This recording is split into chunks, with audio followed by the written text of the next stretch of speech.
5 minutes de français avec Pierre.com.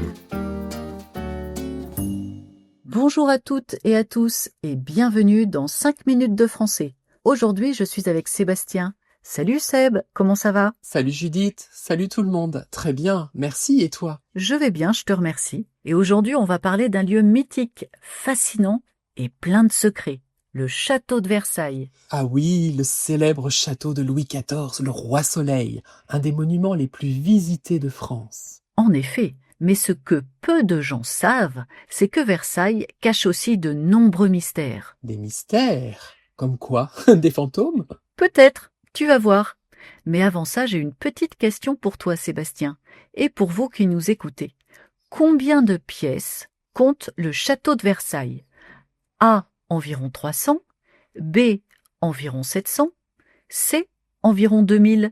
Oula, c'est grand mais pas immense non plus. Alors je vais dire 700. On verra ça à la fin de cet épisode. Alors revenons au début. Versailles, c'était à l'origine un petit pavillon de chasse construit pour Louis XIII. Oui, et c'est son fils, Louis XIV, qui en a fait ce palais gigantesque qu'on connaît aujourd'hui. Il voulait un lieu à la hauteur de sa gloire. Tout à fait. Il a commencé les travaux en 1661 et ça a duré plus de 50 ans. Des milliers d'ouvriers, d'artisans, de jardiniers ont travaillé jour et nuit pour créer un lieu grandiose. Tout devait refléter la puissance du roi. Les jardins parfaitement symétriques, les dorures, les miroirs, même la position du château symbolise le centre du monde avec le roi comme soleil. D'où son surnom, le Roi Soleil. Versailles, c'était son outil de pouvoir, une manière de montrer sa supériorité à toute l'Europe. Mais à Versailles, on ne faisait pas qu'admirer les dorures, non. Il y avait toute une vie très codée. Oui, chaque moment de la journée du roi était public.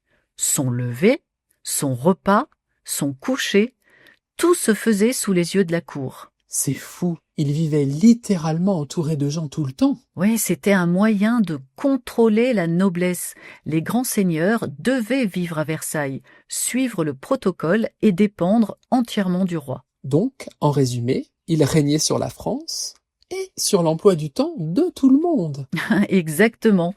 Et tout ça dans un décor incroyable. La galerie des glaces, les appartements du roi et bien sûr les jardins de Lenôtre, magnifiques et gigantesques. Bon, maintenant, parlons un peu des mystères, parce qu'à Versailles, il se passait aussi des choses étranges. Oui, par exemple, l'histoire de la chambre secrète de Marie-Antoinette. Elle avait fait aménager un passage caché pour échapper à l'étiquette trop stricte de la cour. Ah donc, même la reine voulait parfois fuir Versailles. Oui, et ce passage lui a d'ailleurs sauvé la vie pendant la Révolution. C'est par là qu'elle a réussi à s'échapper lors de la prise du château en 1789. Impressionnant. Et j'ai entendu dire qu'il y avait aussi une légende autour d'une apparition à Versailles. Oui, une histoire un peu mystérieuse. En 1901, 2 Anglaises auraient visité le parc et se seraient retrouvées au XVIIIe siècle, au moment de la Révolution.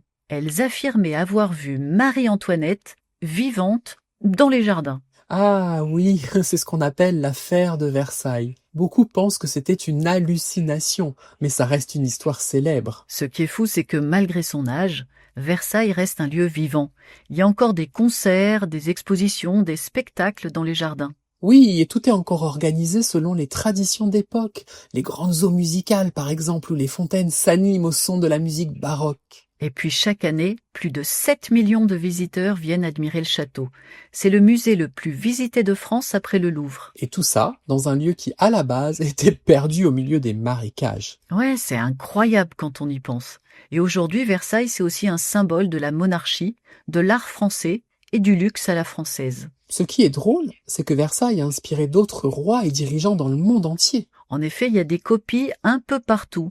Le château de Schönbrunn à Vienne ou le palais de Caserta en Italie ont été construits dans le même esprit. Et même en Russie, le palais de Peterhof, près de Saint-Pétersbourg, est souvent surnommé le Versailles russe. Preuve que Versailles n'était pas seulement un château, mais un modèle de prestige et de pouvoir. Et aujourd'hui encore, c'est un lieu qui fascine autant les historiens que les artistes ou les touristes. Bon, il est temps de répondre à ma question du début. Je demandais combien de pièces compte le château de Versailles? J'avais dit environ 700. Alors? Eh bien, tu n'étais pas loin. En réalité, il y en a environ 2300. Oui, c'est gigantesque. 2300 pièces. Oh, je comprends pourquoi il fallait une armée de domestiques pour tout entretenir. Exactement. Allez, faisons un point sur le vocabulaire utilisé dans cet épisode avant de se quitter. Commençons par le mot étiquette. À Versailles, ce n'est pas une étiquette sur un vêtement, mais un ensemble de règles très strictes sur la manière de se comporter à la cour. On a aussi utilisé le mot dorure. Il s'agit de décoration en or, très utilisée dans les salons du château. Et pour finir, nous avons évoqué le baroque. C'est un style artistique riche et décoratif, typique du XVIIe siècle. Voilà. Et vous?